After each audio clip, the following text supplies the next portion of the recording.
الحمد لله وحده والصلاة والسلام على من لا نبي بعده أما بعد فأعوذ بالله من الشيطان الرجيم بسم الله الرحمن الرحيم عن عبد الله بن عمر رضي الله تعالى عنهما أن رسول الله صلى الله عليه وسلم قال من وصل صفا وصله الله ومن قطع صفا قطعه اللہ،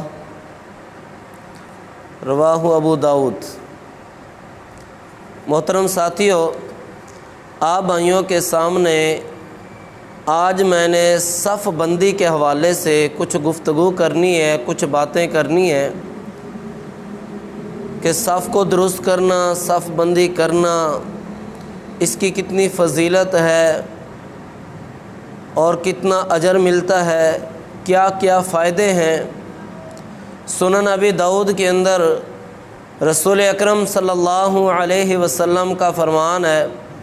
سیدنا عبداللہ بن عمر رضی اللہ تعالیٰ عنہ فرماتے ہیں، نبی صلی اللہ علیہ وسلم نے فرمایا، من وصل صفا وصلہ اللہ، جو انسان صف کو ملا لیتا ہے اللہ اس انسان کو اپنے ساتھ ملا لیتے ہیں، اللہ اس انسان کے ساتھ اپنے تعلق کو جوڑ لیتے ہیں۔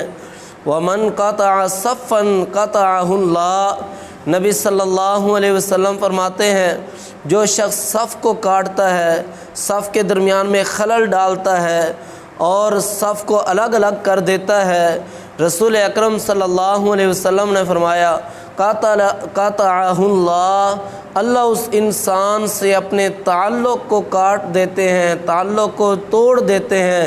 محترم ساتھیوں، ہمیں چاہیے کہ سب سے پہلی چیز یہ ہے کہ صف کو آپس میں ملائیں، صف کو درست کریں۔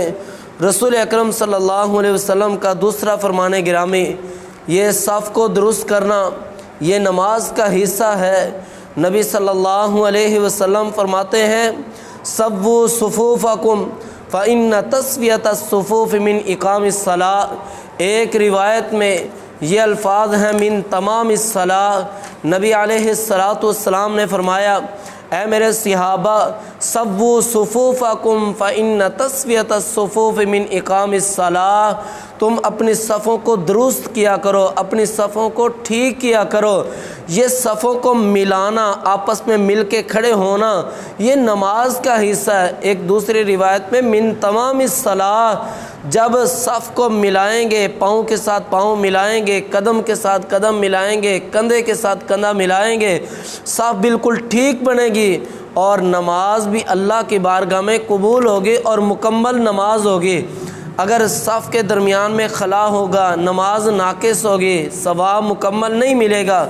محترم ساتھیوں، اسی طرح رسول اکرم صلی اللہ علیہ وسلم کا اور فرمان گرامی سنن ابی داؤد کے اندر موجود ہے۔ نبی علیہ السلام فرماتے ہیں، اقیم الصفوف، لوگوں اپنی صفوں کو ٹھیک کیا کرو، وحاذوا بین المناکب، اور اپنے کندھوں کو قریب کیا کرو، یعنی جب صف بنانی ہے تو ایک نمازی کا کندھا دوسرے نمازی کے کندھے کے ساتھ ملا ہوا ہونا چاہیے۔ وسد الخلل، اور درمیان میں خلل نہیں ہونا چاہیے۔ وَلِینُوا بِأَیْدِی اِخْوَانِکُم، اور تم آپس میں مل کے کھڑے ہوا کرو اور اپنے بھائیوں کے لیے نرم ہو جاؤ۔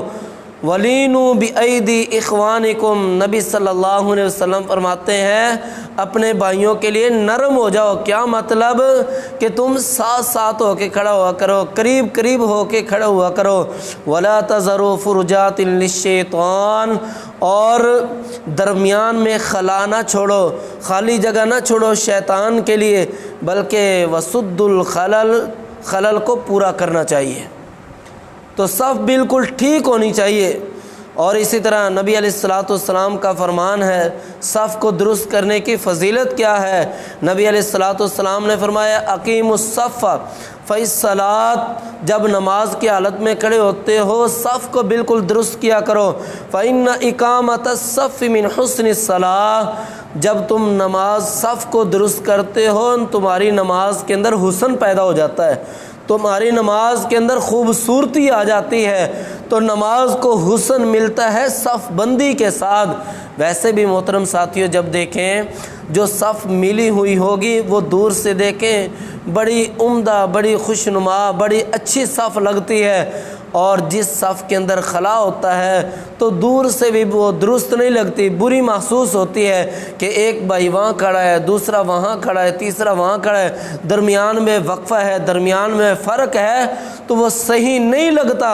نبی علیہ الصلوۃ والسلام نے فرمایا کہ نماز میں صف بالکل ٹھیک کیا کرو، اور اسی طرح جو لوگ صف ٹھیک نہیں کرتے، صف درست نہیں کرتے، قدم کے ساتھ قدم نہیں ملاتے، کندھے کے ساتھ کندھا نہیں ملاتے، نبی علیہ الصلوۃ والسلام کا فرمان صحیح البخاری کے اندر موجود ہے، لا تصون صفوفکم، آپ فرماتے ہیں البتہ ضرور بالضرور تم اپنی صفوں کو ٹھیک کرو گے۔ اگر تمہاری صفیں ٹھیک نہ ہوئی، او لا یخالفن اللہ بین وجوہکم، جب تمہاری صفوں کے درمیان میں خلل آ جائے گا، نبی علیہ الصلوۃ والسلام فرماتے ہیں اللہ تمہارے چہروں کے درمیان بھی مخالفت پیدا کر دیں گے۔ کیا مطلب؟ کہ ایک انسان کا چہرہ اس طرف ہوگا، دوسرے کا اس طرف ہوگا، وہ اس سے ناراض، یہ اس سے ناراض، وہ اس کے حوالے سے چغل خوریاں کرتا ہے، یہ اس کے حوالے سے کرے گا، تو آپس میں نفرت پیدا ہوگی، دشمنی پیدا ہو جائے گی۔ جب نبی علیہ السلام کی سنت پر، آپ کے حدیث پر عمل کریں گے تو اللہ تعالی ہمارے دلوں کو مضبوط کر دیں گے، ہمارے دلوں کو ملا لیں گے، اللہ کا تعلق ہمارے ساتھ جڑ جائے گا، اور آپس میں انسانوں کی محبت بھی پیدا ہو جائے گی۔ اور اگر صف کو نہیں ملائیں گے تو پھر اللہ ہمارے چہروں کے درمیان ہماری آپس میں مخالفتیں پیدا کر دیں گے، یہ سزا ملے گی اس انسان کو جو صف درست نہیں کرتا۔ محترم ساتھیوں، اسی طرح نبی علیہ الصلوۃ والسلام کا فرمان گرامی ہے صف کو درست کس طرح کرنا ہے۔ آپ نے فرمایا کہ سب سے پہلی صف کو مکمل کرو، جب پہلی صف شروع سے لے کے آخر تک مکمل ہو جائے پھر اس کے بعد دوسری صف کو پورا کرو، جب دوسری صف شروع سے لے کے آخر تک مکمل ہو جائے پھر تیسری صف کو، یعنی پہلی صفوں کو مکمل کرتے جاؤ اور آخر میں پیچھے کی طرف ہٹتے جاؤ، تو جو خلا باقی بچے وہ آخری صف میں ہونا چاہیے، پہلی صف میں خلا نہیں ہونا چاہیے، پہلی صف مکمل ہونی چاہیے۔ محترم ساتھیوں، تو صف بندی بالکل اچھے طریقے سے ہونی چاہیے۔ نبی علیہ الصلوۃ والسلام جب صحابہ کرام نماز کے لیے کھڑے ہوتے تو آپ صلی اللہ علیہ وسلم صحابہ کرام کے درمیان میں چلا کرتے تھے، صحابہ کرام کی صف کو ٹھیک کیا کرتے تھے، کسی کا قدم آگے ہوتا تو آپ پیچھے کر دیتے، کسی کا سینہ آگے نکلا ہوتا تو اس کو پیچھے کر دیتے، لوگوں کے سینوں کو برابر کرتے، لوگوں کے قدموں کو برابر کرتے۔ نبی علیہ الصلوۃ والسلام اس وقت تک تکبیر نہیں کہتے تھے، اس وقت نماز شروع نہیں کرتے تھے جب تک کہ صف بالکل ٹھیک نہ بن جاتے۔ اور سیدنا عمر رضی اللہ تعالیٰ عنہ نے بھی کچھ ساتھیوں کو مقرر کیا ہوا تھا کہ جو صف کو بالکل ٹھیک کرتے، جب صف بالکل ٹھیک ہو جاتی سیدنا عمر رضی اللہ تعالیٰ عنہ کو بتایا جاتا کہ پیارے عمر جی صف ٹھیک ہو گئی ہے، تو پھر سیدنا عمر رضی اللہ تعالیٰ عنہ نماز کو شروع کیا کرتے تھے۔ محترم ساتھیوں، تو صف بالکل ٹھیک ہونی چاہیے۔ صحیح بخاری میں نبی علیہ الصلوۃ والسلام کا فرمان ہے صف ایسے ملاؤ جس طرح اللہ کے فرشتے صف بناتے ہیں۔ اللہ کے فرشتوں کی صف کیسے ہوتی ہے؟ اللہ کے فرشتے ایک کے ساتھ دوسرا فرشتہ ملا ہوا ہوتا ہے، ان کے کندھے کے ساتھ کندھا اور گھٹنے کے ساتھ گھٹنا ملا ہوا ہوتا ہے۔ نبی علیہ السلام فرماتے ہیں اے انسانوں تم بھی فرشتوں کی طرح صف کو ملایا کرو۔ اور محترم ساتھیو، جو لوگ صف کو ملاتے ہیں ایسے لوگوں کی آپس کے اندر محبت بھی پیدا ہو جاتی ہے، سنت کی محبت پیدا ہوتی ہے، اللہ ایسے لوگوں سے خوش ہو جاتے ہیں۔ دیکھو نا، جب انسان صف کو ملا کے کھڑا ہوگا، کندھے کے ساتھ کندھا ملا ہوگا، گھٹنے کے ساتھ گھٹنا ملا ہوگا، تو انسان کیسا خوبصورت ہوگا۔ تو یہ صف بندی کا ہونا، صف کا درست ہونا، یہ نماز کا حسن ہے، اس سے نماز میں خوبصورتی آتی ہے۔ اللہ تعالیٰ سے دعا ہے اللہ ہمیں صف کو بالکل درست طریقے سے قائم کرنے کی، صف کو ملانے کی توفیق عطا فرمائے۔ وآخر دعوانا ان الحمد للہ رب العالمین۔